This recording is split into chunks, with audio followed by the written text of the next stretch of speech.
ده ما تجيبوهوش لو انتوا بتعملوا كيرلي، ده بيفرد الشعر. ايوه زي ما قريتوا، هنفرد شعرنا من غير حراره ومن غير اي اضرار، بل بالعكس كمان احنا شبه هنعالجه. تعالوا اعرفكم على اكتر روتين هيفرق معاكم في فرد الشعر. والموضوع دوت خلال تجربتي انا وتجربه ماما اللي شعرها كيرلي وانا اللي شعري ويفي. لو انتوا ناسيين فانا حابه افكركم ان طبيعه شعري اصلا ويفي بيميل للكيرلي، وان انا اللي بفرده عن طريق الطاقيه وشويه منتجات. بس المنتجات بتاعت المره دي فرقت قوي في ان الشعرايه فعلا تبقى مفروده حتى ولو هو مبلول. فبما ان اللي انا لاحظته ماما كمان لاحظته وان هو مش مجرد صدفه، خلوني بمنتهى الامانه اشرح لكم هو ايه الموضوع. بصوا عشان ما بقاش كذابه، انا نفسي مش فاهمه هو هل في سبب علمي لدوت ولا المنتجات دي فيها مواد تساعد على ده.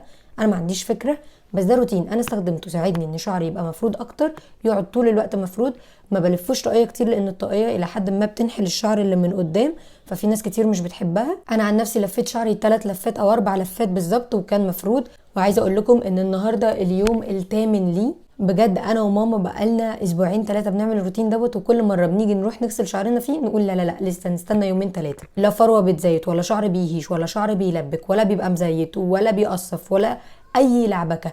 لمعته هي بتطفي حاجه بسيطه، بس ده الطبيعي يعني لازم تطفي، لكن بيفضل زي ما هو مفرود وشكله حلو وناعم وانسيابي مفهوش ولا غلطه.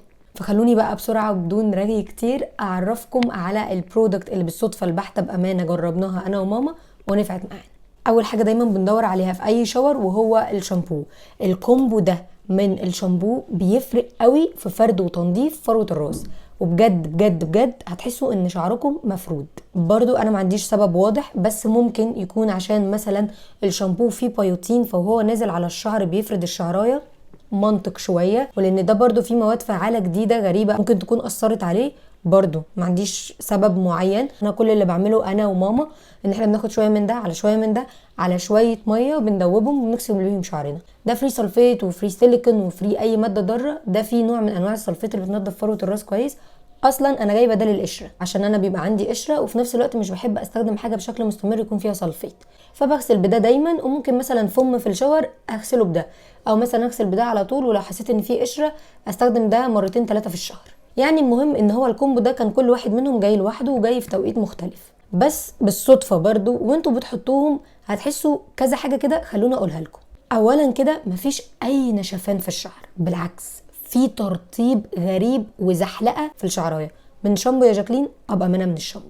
هل ده كلام منطقي؟ صدقوني هو مش كلام منطقي. انا عمري ما استخدمت شامبو وما عمليش نشفان في الشعر، بس دول فيهم حاجه غلط. انا حاسه ان في ماده هنا بتتقابل مع ماده هنا بتفرد الشعر، بس هل هم مين انا بجد ما عنديش معلومه. طب اوكي، هل بينضفوا الفروه؟ بيخلوها فل تحفه. لو في قشره، في دهون، في زيوت، عاملين اي حاجه على الفروه، ماسك صدر، حمام زيت، اي حاجه، بجد بيشيلوهم باسرع وقت وباقل كميه ممكن. انا ما عنديش اي مبرر بجد. هو ريتش كونديشنر شامبو ويز ارجان اويل اند بايوتين. انا الاحتمال الوحيد اللي هو فعلا يكون البايوتين، وان هو 100% حاجات طبيعيه. والحاجات الطبيعيه عامه انا بحس ان فيها سحر كده، بتعمل حاجه كده كده بتخض، وبينفع لكل انواع الشعر وينفع للاطفال وللكبار.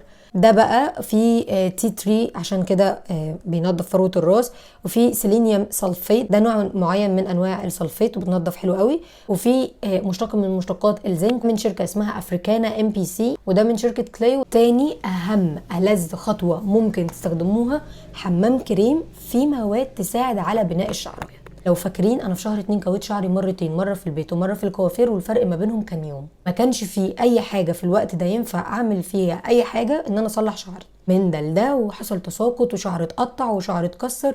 بس اللي فرقوا قوي في ان الشعرايه تبقى هيلثي وتبقى كويسه ماسكه نفسها ما تتقطعش تاني في المشط، ده طبيعي لان انا كل مره بكوي فيها شعري بتبقى لازم الشعرايه تتقطع ولازم الشعرايه تتكسر، وده طبيعي لان احنا بنكسر الروابط اللي موجوده. فمين ساعدني على ان الشعرايه ما تتقطعش وتتساعد انها تبقى مفروده ويعوض كميه البروتين والكرياتين اللي فقدتها بسبب المكوى الكتير؟ اندس بجد بجد مش اعلان. انا اصلا ايفا ما يعرفوش ان انا عايشه. عندنا الثري برودكت دول هكلمكم عن كل واحد منهم بالتفصيل. للامانه انا الخطوه الاولى بستخدم واحد من الاثنين دول، والخطوه الثانيه بستخدم ده. هستخدم ده او ده، مين احلى فيهم؟ ده. شوفوا الصراحه واضحه يعني مفيش اوضح من كده. بس ده من الاخر، اولا هو حجمه صغير، بصوا بصراحه كده خلصان ما فيهوش. بصوا انتوا شايفين، هل ده بقى سحر؟ في حاجه مش فاهمه، انا مش فاهمه، بس هنا في سحر.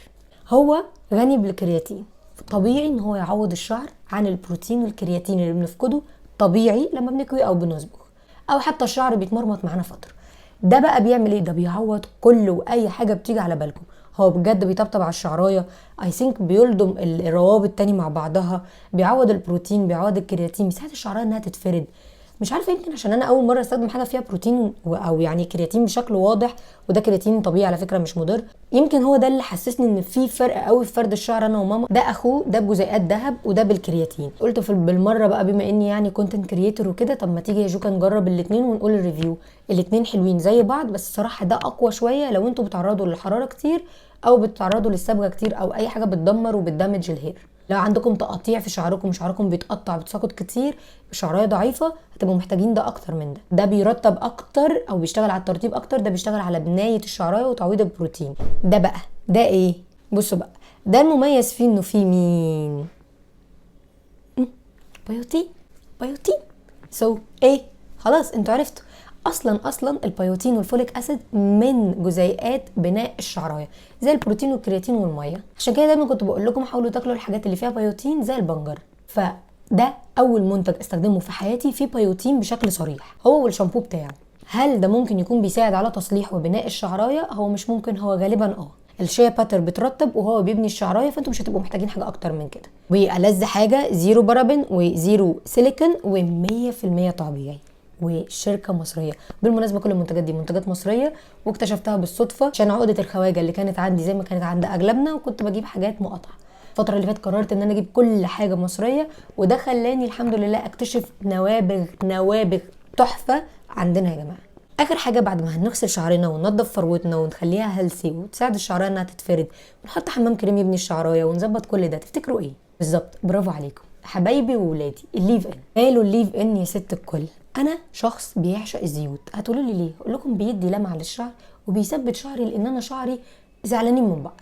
انا عندي الشعر بيبقى متخاصم شويه وبيحصل فيها هيشان، وخصوصا بعد 3 أو 4 يوم من لف الطاقيه. اول ما بستخدم شعري كده الاقيه نفش. بس عندي مشكله دايما في ان شعري بحس انه بعد كام يوم بيبدا ينطر الزيوت اللي هو استفاد بيها، بينتج عنه هيشان، تلزيق. حتى كان بيبان شويه في بعض الفيديوهات وانتوا كنتوا بتقولوا لي يا جاكلين شعرك بيبقى ملزق، احنا محتاجين حاجه تخلي الشعر فلافي كده وشامم نفسه. اهو جبته لكم، مش هزعلكم. حته ليف ان نفس الموضوع ده، فيه نفس المواد الفعاله وزياده عليه ارجان اويل، بيرطب الشعر حلو قوي قوي قوي قوي قوي قوي قوي. في سحر هنا برضو I have no idea. بصوا بقى في كميه حاجات تانية ايه طلع. في كوكونات اويل برضو، في شيا باتر،